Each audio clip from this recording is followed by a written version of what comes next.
여러분 안녕하십니까? 2023년 제45주차 11월 6일에서 12일 사이의 주간 정세 동향에 대해서 말씀드리겠습니다. 먼저 정치 분야입니다. 국민의힘이나 윤석열 대통령은 내년 총선에 사활을 걸고 있습니다. 혁신위원회를 활용하여 국힘 내부를 관리하며 총선 승리 방안을 모색 중에 있습니다. 더불어민주당은 이재명 대표 사법 리스크 돌파 여부는 내년 총선에 달려 있다고 생각하고 역시 사활을 걸고 있기는 마찬가지입니다.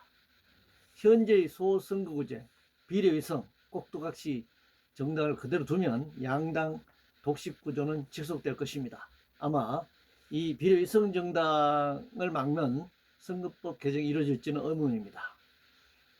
조희대 대법관 후보는 이재용 에버랜드 사건 항소심, 이재용 최순실 게이트 주심, 국민은행 6천억 재탈세 사건 피고발인입니다. 론스타 1조 5천억 재탈세 사건 피고발인이기도 합니다. 론스타 사건은 20년이 지났지만 아직 끝나지 않은 상황입니다.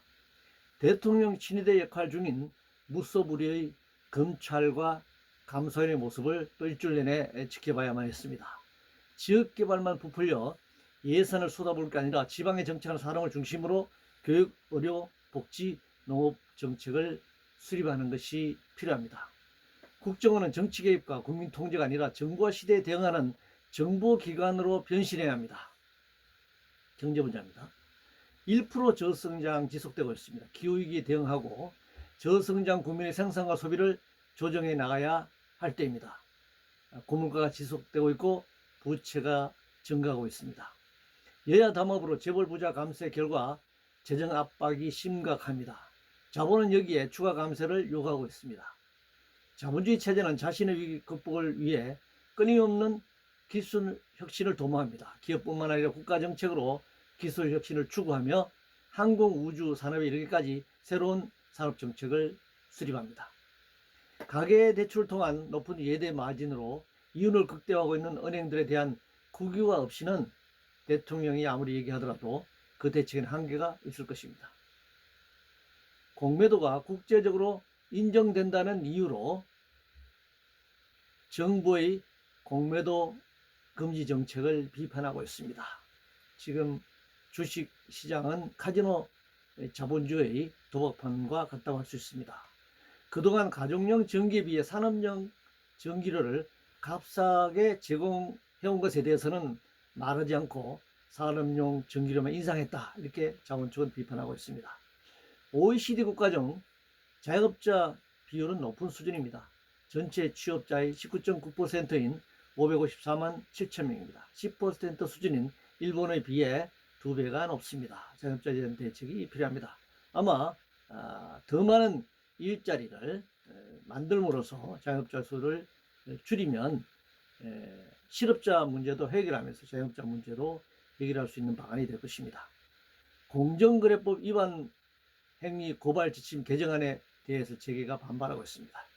재벌 옹호는 여야의 차이가 없는 것 같습니다. 사회 분야입니다. 주택을 민간시장 자본에 맡겨놓고 공공주택이 늘어날 것을 기대하는 것은 정말 이상한 일입니다. 의사 정원이 핵심이 아니라 의사 양성을 어떻게 할 것인가, 이것이 굉장히 중요한 문제입니다.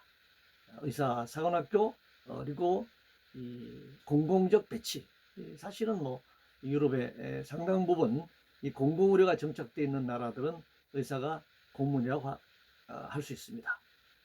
교육, 의료, 일자리, 문화 등 격차가 인구를 수도권으로 유입시키는 이유입니다. 언론 자유와 공정방송이 보장돼야 합니다. 공영방송은 공정방송을 전제로 해야 합니다. 여야 정치권의 사원판이 되어서는 안 됩니다. 보이스피싱에 대한 경찰과 검찰의 적극적인 대응이 필요합니다. 특히 노인들 대상으로 한 범죄를 예방하는 대책을 마련하는 것이 절실하다, 이렇게 생각합니다. 대규모 공연장뿐 아니라 지역 단위 소규모 공연장을 설치하고 다양한 문화를 접할 수 있도록 해야 합니다. 국민의 생명과 안전보다는 자본, 특히 재벌과 권력자들의 안전을 위해 국민 희생을 강요하는 아주 야만적인 사회입니다. 노동 분야입니다. 헌법 21조 1항 결사의 자유, 33조 1항 노동자 단결권은 보장돼야 합니다. 자유권 규약 22조 결사의 자유, UNA 이런 결사의 자유를 유보하는 윤석열 정권입니다. 유엔과 국제노동기구의 기준과 헌법 정신을 부정하는 정부라고 할 수 있습니다. 민주노총에 가입하는 것과 가입하지 않거나 가입했다가 탈퇴하는 것 모두 노동자 정치이며 정치에 대한 입장의 차이일 뿐입니다. 민주노총은 정치적이고 다른 노조는 정치적이지 않다라고 하는 그 주장 자체가 또 다른 정치적인 것입니다. 노사관계에서 진짜 사장이라 불리는 원청 실질 사용자를 인정하는 것, 그리고 노동자 파업으로 인한 손배 책임이 문제된 것은 노동조합법이나 근로기준법이 헌법의 노동상권 정신을 제대로 담지 못한 탓에 벌어진 일입니다. 사실은 노란봉투법이 통과됐고 윤석열 대통령이 거부권 행사하느냐 마느냐 이게 쟁점이 되고 있습니다만 노란봉투법 자체도 사실 만들 필요가 없는 것이죠. 헌법을 그대로 인정하고 헌법 정신을 보장하는 노동관계법이 만들어졌다면 노란봉투법이 만들어질 필요도 없고 이런 논란을 벌일 필요도 없는 것입니다. 주 69시간을 밀어붙이려다가 소위 MZ세대들의 반발에 부딪혀서 조용히 수면 밑으로 가라앉더니 다시 슬그머니 52시간 이상을 들고 나가고 있습니다. 52시간 이상이면 69시간도 포함되는 것입니다. 생태환경 문제입니다. 윤석열 정권의 환경부는 산업자원부 하부기관이나 환경파괴부로 불러야 할 것입니다.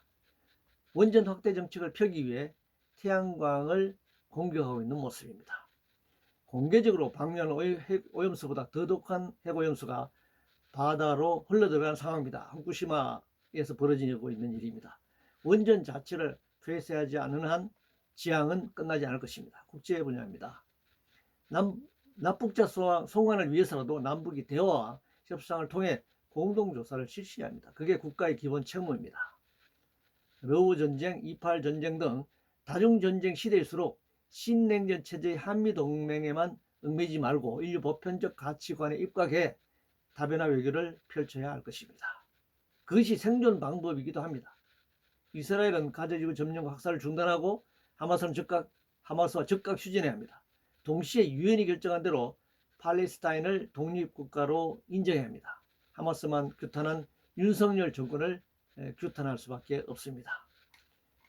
이상으로 2023년 제45주차 11월 6일에서 11월 12일 사이의 주간 정세 동향에 대해서 말씀드렸습니다.